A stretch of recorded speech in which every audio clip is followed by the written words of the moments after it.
you get that kind of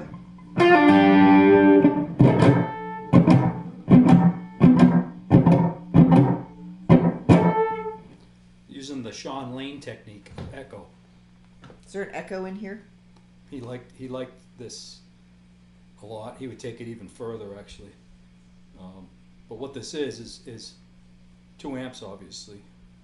Like he always played through at least 2 amps, and I myself can't stand playing through. I like 2 amps, but this, what he would do is he had these DD2s and DD3s, and he would split them all up.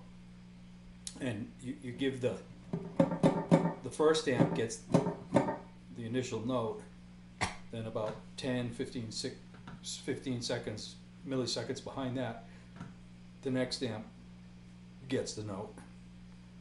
And then you split it to the third amp, and sometimes he would even split to 4 amps. And so it's not reverb, because reverb's so fake, but it's like a real room sound.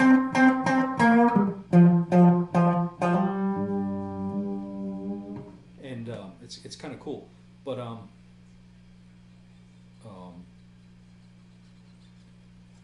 we went to this place one day. He was going to play that night. I don't think he'd ever played there. It was kind of a new place. It had a big room.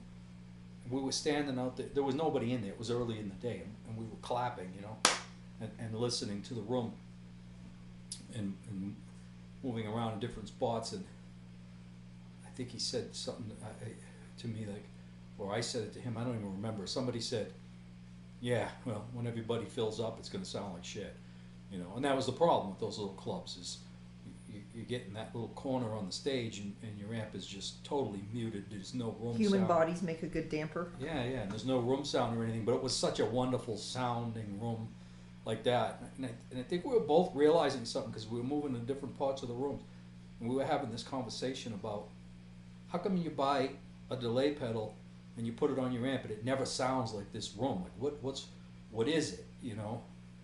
And we had this conversation, and we're both realizing that when you stand in that position and you clap your hands in that room, there's long walls, there's walls that are a little bit longer, then there's a real long wall. Depending on where you move and where you stand, you're hearing all of the things coming back from those different lengths at the same time, you know?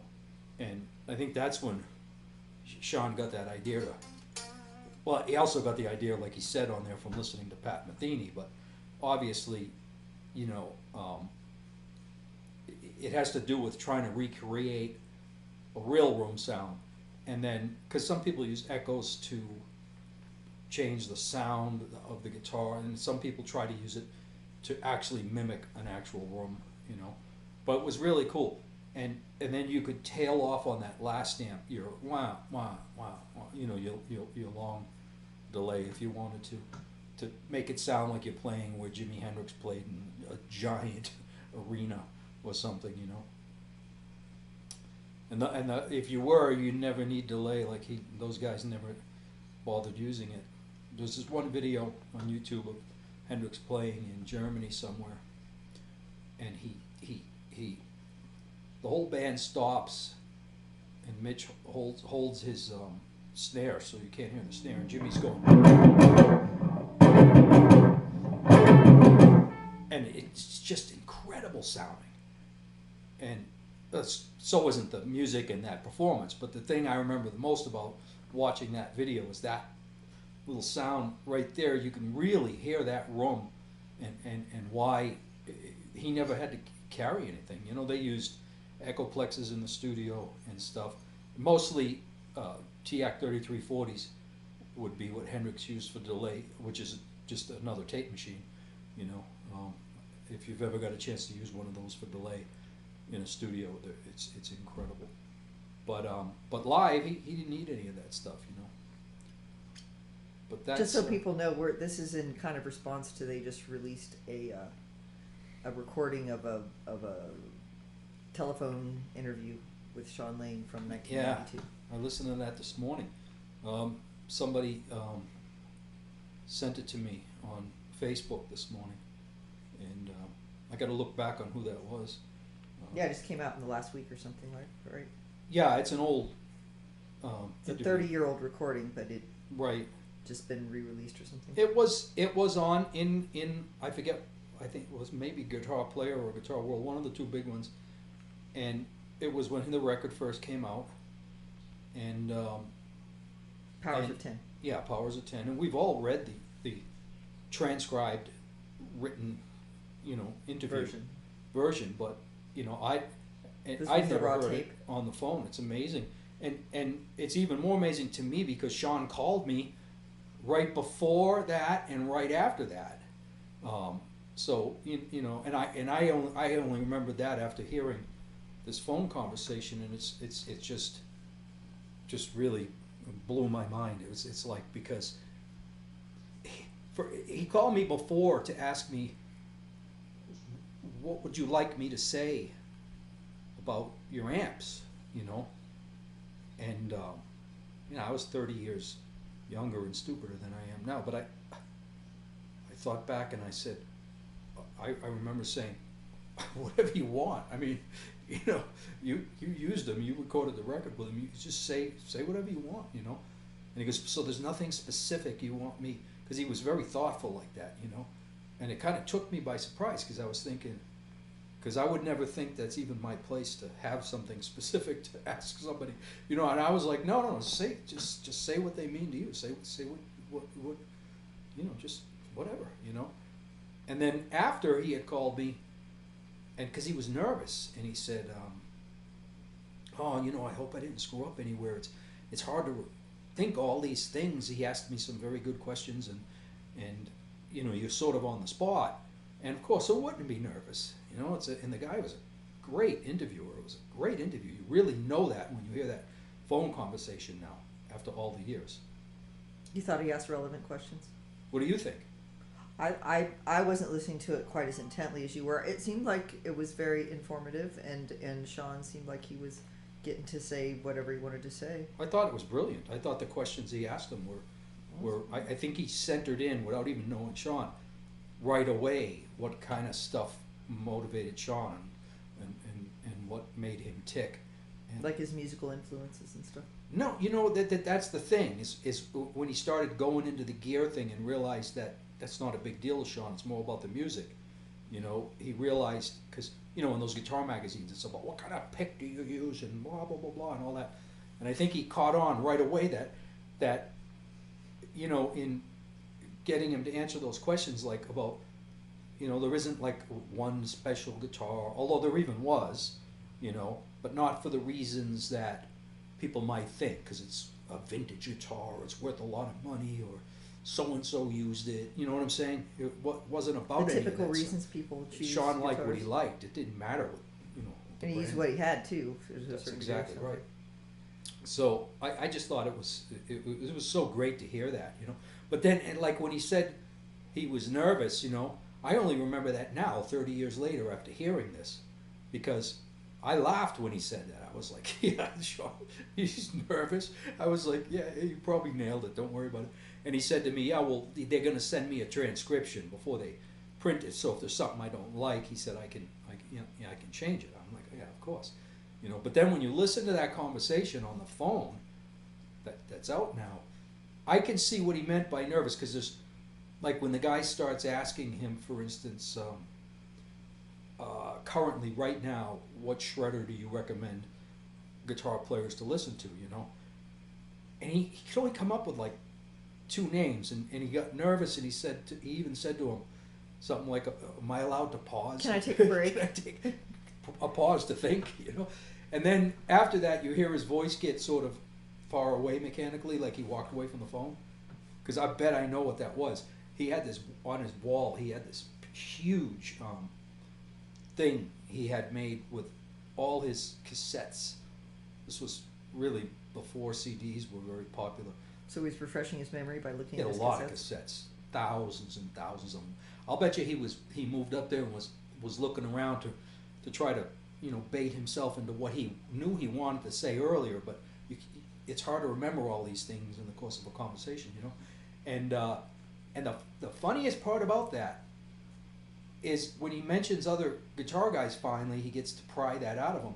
It's guys like Wes Montgomery and you know, no shredders, you know, and he talks more about piano players from the 1920s and 1930s and stuff, which, you know, Well, he played piano too. oh yeah, right, but I thought that was pretty incredible.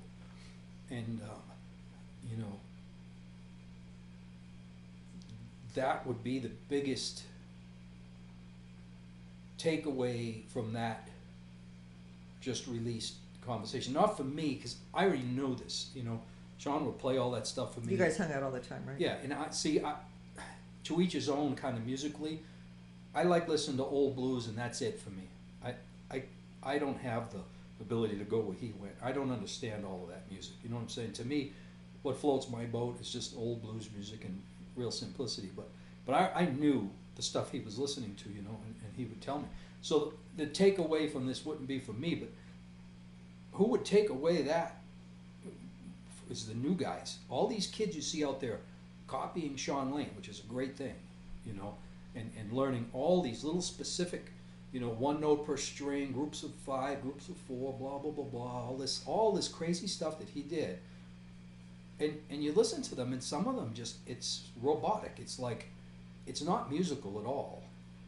And the reason for that, so you young kids watching this that are fanatical about Shawn's playing, is maybe go back and listen to the people he's talking about. There's no guitar at all in it. It's just piano, okay? But this is where this stuff comes from. That would be like saying a real simple player like me,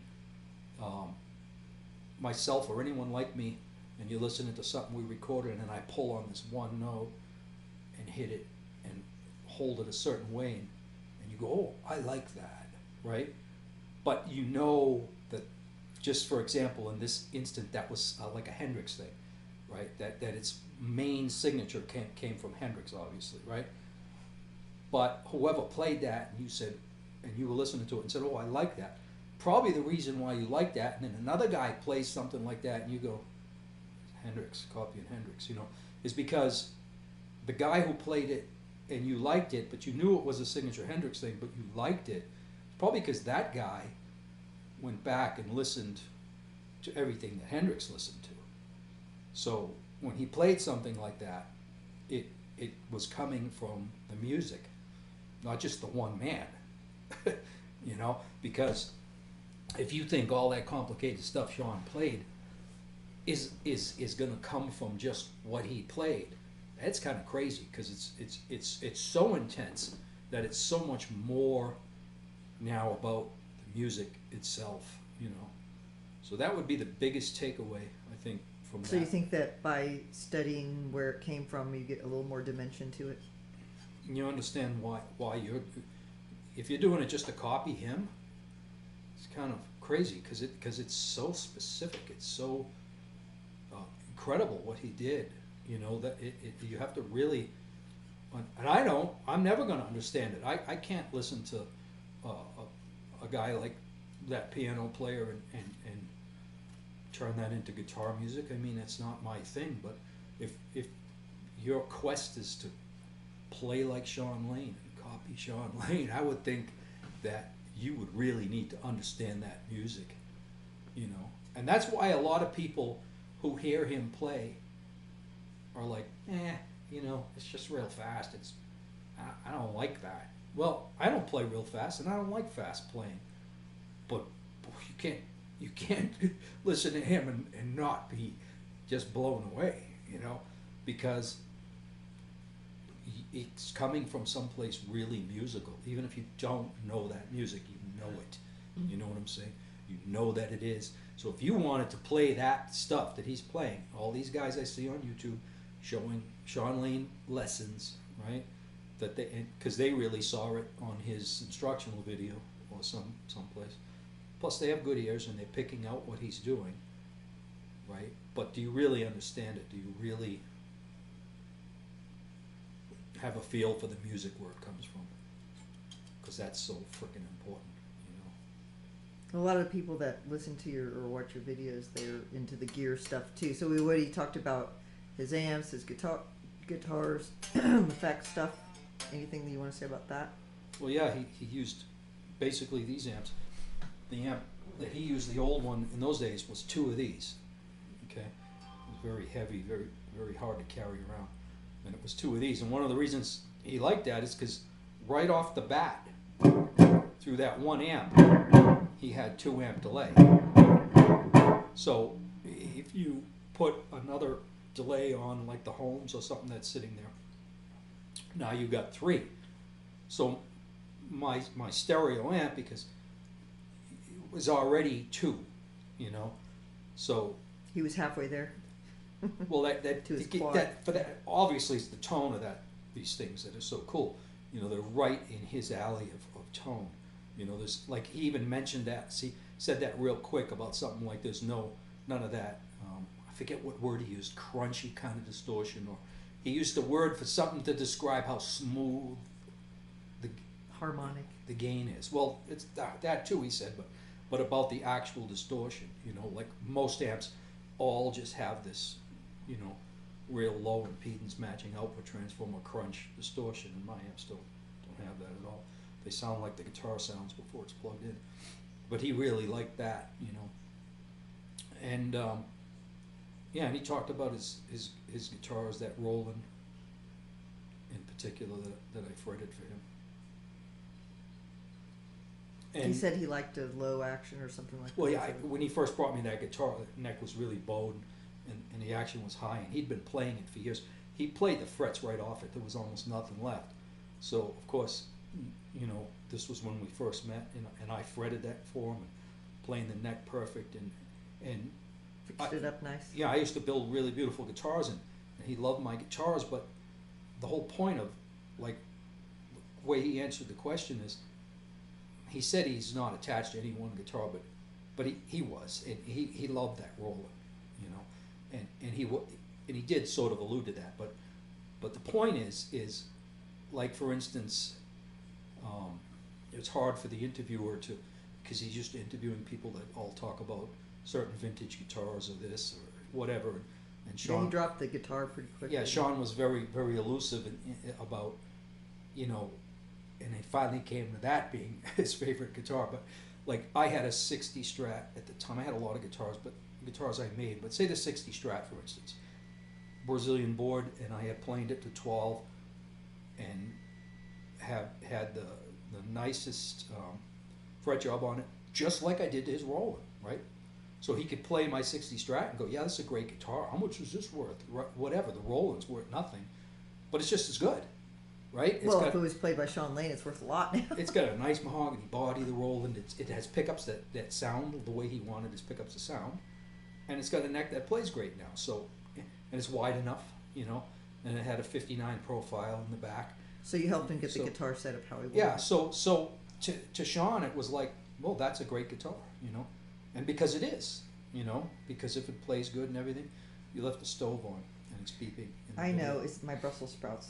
Or the timer was going off. I'm Okay. gonna go turn it off. No, this video's long enough, I think. Okay. So we're just talking about that. We just watched that interview and just have a few comments Yeah. for people that like to hear you talk about Shawn Lane. Oh, it was amazing to hear that video this morning. It was just awesome. Brought back memories. Yes. Of the great one. Shawn Lane. Later.